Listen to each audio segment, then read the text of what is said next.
Hi everyone, my name is Brittany.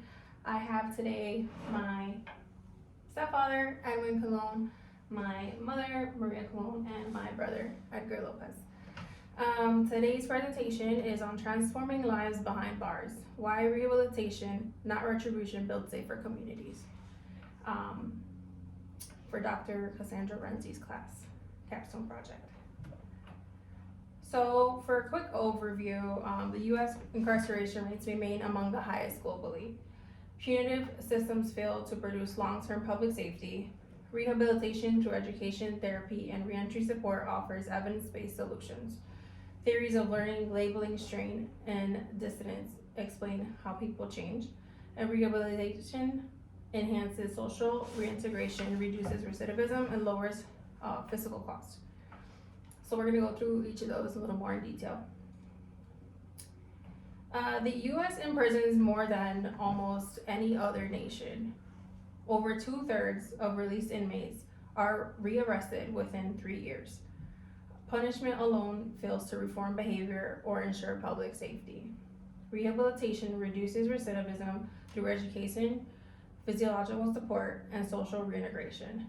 The goal is to shift correctional policy from retribution to transformation. There are theoretical foundations of rehabilitation. Understanding why rehab works requires examining criminological theories that explain behavioral change. Social learning theory. Behavior learned through observation, imitation, and reinforcement. Prisons often reinforce antisocial behavior. Rehabilitation introduces positive models. Cognitive behavior therapy and group interventions promote accountability and self-efficacy. Exposure to consistent reinforcement of procyclical behavior reduces reoffending. The labeling theory. Stigmatizing labels like criminal perpetrate deviant identities. Rehabilitation reframes identity through education and skill development. Positive social roles replace stigmatism with opportunity. Individuals supported through rehabilitation are also less likely to reoffend. The strain and dissidence theories. Strain theory. Crime stems from blocked opportunities to achieve success. Rehabilitation provides tools, education, training, counseling to achieve legit success. Dissidence theory. Long-term behavior change comes from the identity transformation, employment, and family support. Together, they explain why rehab succeeds where punishment fails. Failure of retributive justice. Tough on crime policies emphasize deterrence and long sentences. Empirical data shows these policies do not reduce crime sustainability. Over $80 billion is spent annually on corrections with minimal safety gains. Punishment models cause family separation, community harm, and intergenerational trauma. Rehabilitation offers restoration, not perpetration of equality. The power of rehabilitation programs. The core message: rehabilitation recognizes the capacity for personal change through education, therapy, and meaningful work. Supporting evidence. Education reduces recidivism by 43%. CBT lowers reoffending by improving emotional regulation and self-control. Vocational programs improve job readiness and self-efficacy. Every dollar invested in education saves $5 in incarceration costs, and rehabilitation programs moral, economic, and social benefits. Education promotes self-discipline, moral reasoning, and critical thinking. Prison education saves $5 for everyone invested. College in prison programs foster self-worth and social inclusion. Refraining identity from inmate to student promotes dissidence. Vocational and employment focused programs. Employment is a cornerstone of reentry success. Vocational training in trades and technology builds economic independence. Digital training increases accessibility and engagement. Employment reduces stigma and prevents relapse in crime.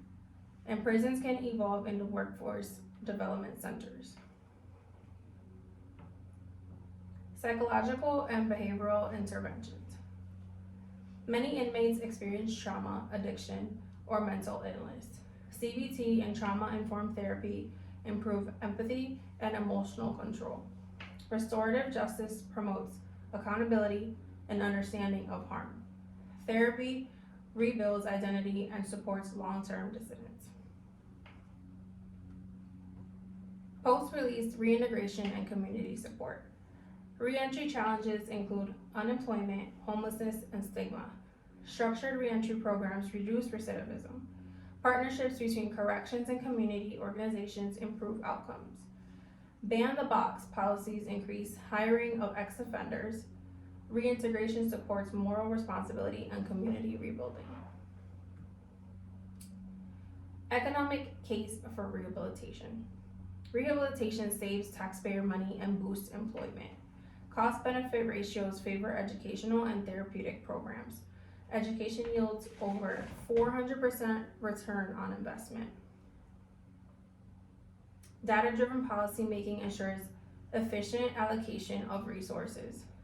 Integrating justice, education, and labor policies amplifies long-term benefits.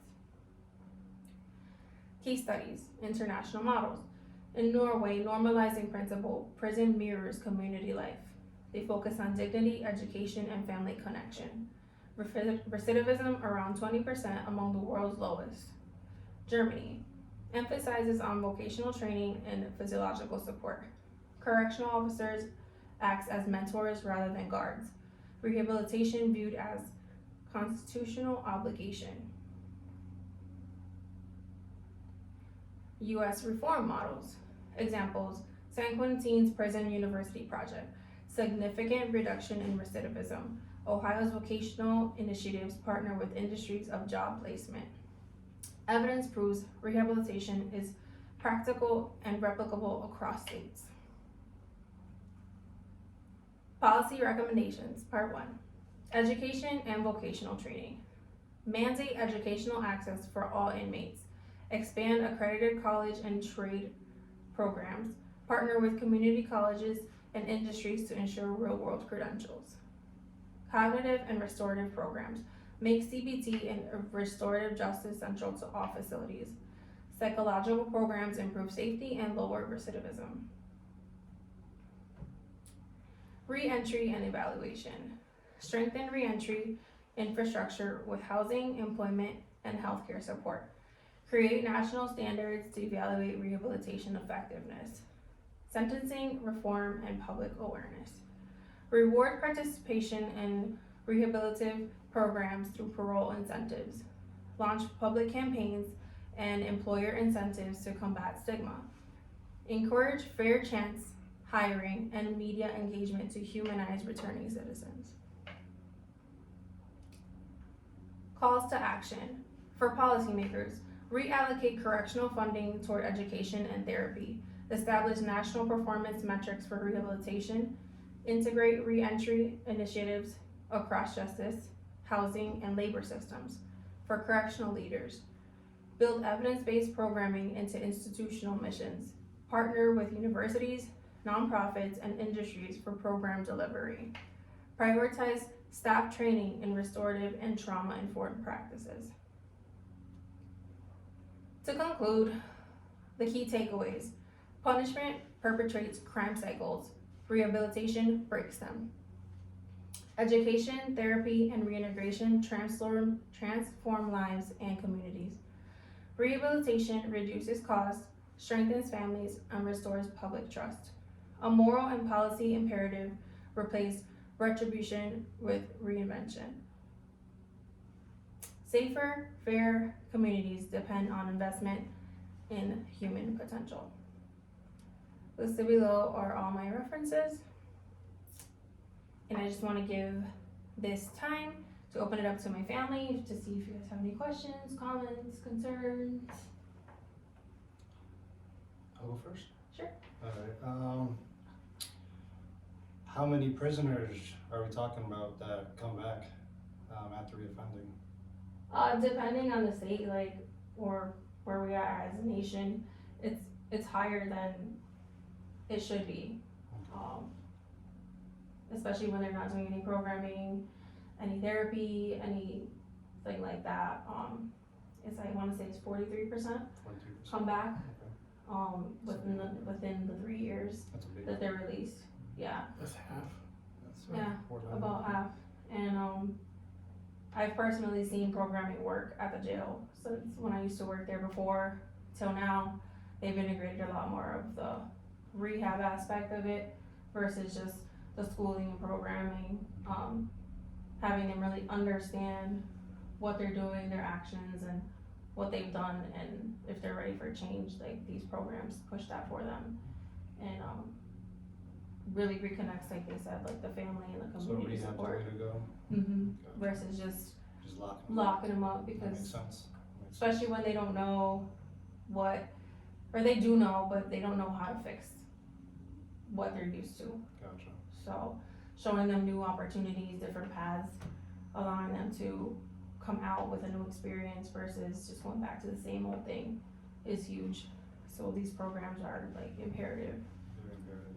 Mm-hmm. It's a blessing to have those programs. Mm-hmm. Very well. How many of those are females? Of that 43%? And what access do mothers have to their children?